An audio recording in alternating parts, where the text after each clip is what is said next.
పొట్టకూటి కోసం తన కుటుంబాన్ని వదిలి, పుట్టి పెరిగిన ఊరిని వదిలి, తెలియని నగరానికి తెలియని దేశానికి వెళ్ళే ప్రతి మనిషి బలహీనుడు కాదు. అతడు ధైర్యవంతుడు.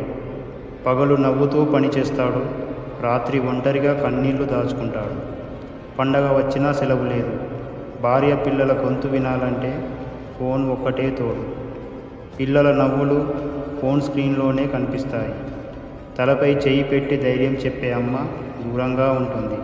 కానీ ఆ కష్టం వెనుక ఒకే ఒక్క కోరిక, ఇంట్లో వాళ్ళు అందరూ బాగుండాలి. ఈరోజు నువ్వు పడుతున్న ప్రతి కష్టం రేపు నీ పిల్లల జీవితానికి బలంగా మారుతుంది. నువ్వు దూరంగా ఉన్నా నీ బాధ, నీ ప్రేమ ఇంట్లో వాళ్ళ హృదయాలకు చేరుతాయి. ధైర్యంగా ఉండు. నువ్వు దూరంగా ఉన్నా నీ ప్రేమ, నీ బాధ్యత ఇంట్లో వాళ్ళను కాపాడుతూనే ఉంటుంది.